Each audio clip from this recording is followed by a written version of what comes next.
Hey, I'm Laura Daniel, and welcome to Laura Loves New York. I'm here on the east side to meet my friend Tanya Perez. Tanya has been all over TV in shows like Orange is the New Black, Madam Secretary, Blue Bloods, Law and Order, and this year she's been making her own movies. There's the gorgeous short film Veronica about a woman trying to express her own identity. Hello. Funny, so many people say, just be you, but what does that mean? So I'm this woman, I am someone else. And when I see her, I feel like that's me completely. Her steps are my steps, her feelings are my feelings. I'm a trans woman to woman. And then there's Peep Show, a wild and crazy short about a cowboy, an erotic dancer, and a clown. I want something different. Unique. I need fucking magic.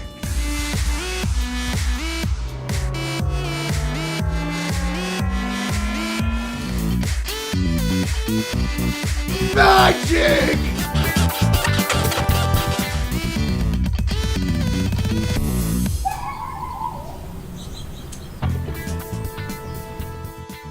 Tanya invited me to this incredible place. What's the new gallery? But it's Cafe Sabarsky or Sabarsky. Sabarsky. It's Viennese, and my mom would love it. Because the menu is chock full of delicacies from Vienna, and the whole place is like a cafe in Europe. It is delicious.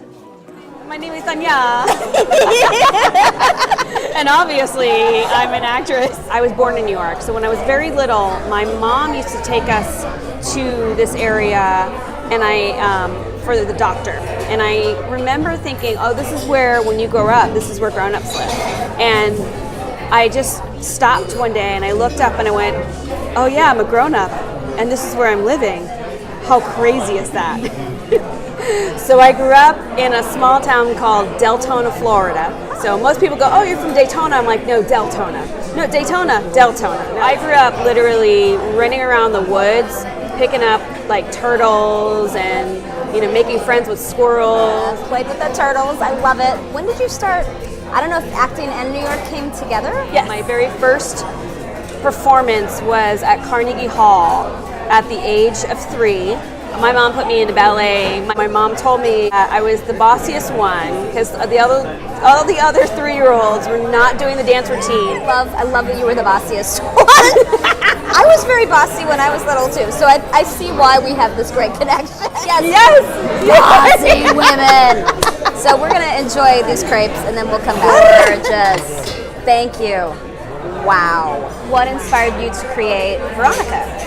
I was traveling from New York to LA, and a friend of mine actually, we were improvising an idea about becoming somebody else. So I wrote this like really bizarre sketch on my friend Reiko, who also directed Veronica. And I sent it to her and I was like, isn't this funny? And she's like, yeah, it's really funny, but there's something deeper in here. And we spent 2.5 years really developing it into the short film we shot last August, but we have a full series of it. Both of our intent was to really create not only a diverse world, an inclusive world, but creating a world that stripped away everything that we thought about the idea of what identity means, which for me as a woman, I feel like identity was placed on me and I never got to claim it. So I think at the core of Veronica, it was really exploring that question of what does it mean to be who I am and how I walk around in the world. I love it. That's so cool. So cool. We are wrapping up our deliciousness here, so we're going to head outside to some other beautiful places in Central Park, one in which particular you had recommended.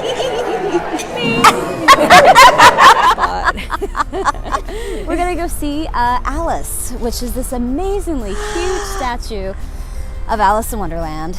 Since I was born here, so one of the things that we would go to do is go to the little pond area with all the boats. Yeah, and then there is this beautiful sculpture of Alice in Wonderland on one of the mushrooms. Yes.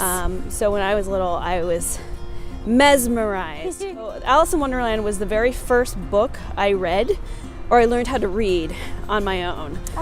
So my parents would read it to me, and then eventually I was able to read the whole book by myself. Yeah. So I mean, because that's advanced language. it's not Dr. Seuss, No. even though Dr. Seuss is pretty amazing. Yeah, Dr. Seuss is cool. We do But get you it. never know what you're gonna get on a walk and talk. I know. It's pretty cool. I know. This is a good one.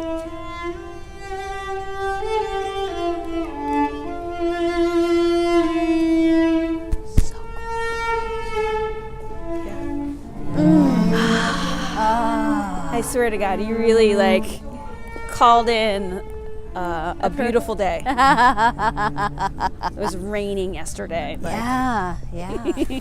Another reason I love New York. yes. Oh God, all that beauty.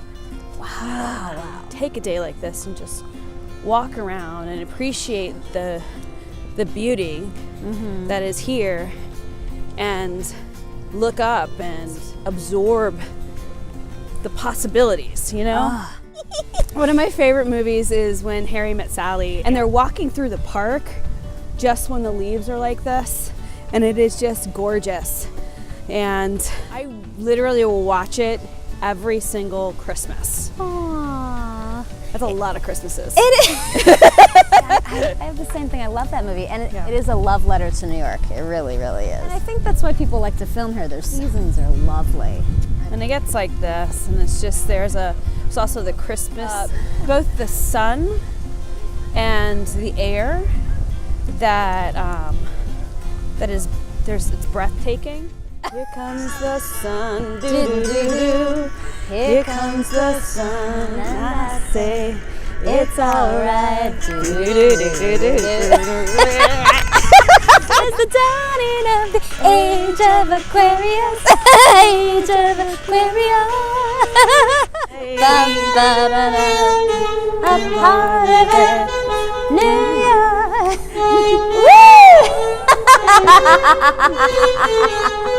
That's right. Awesome. Bum, ba, da, bum. So how many times have I had a kick line in my show? I think that's a first. Do it. Yay! You're first! We're going down the rabbit hole. We're going. Woo! I'm gonna eat a magic mushroom. There she is.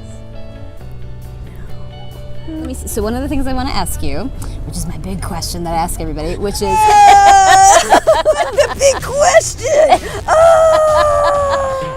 if you had any advice that you would give your younger self, God. as we're sitting here with Alice in Wonderland, what advice would you give to young Tanya? Do what you want. Don't hurt anybody. And you are a flippin' creator. You're a maker of things, and do it. Which I feel like was something I wish I really heard when I was younger.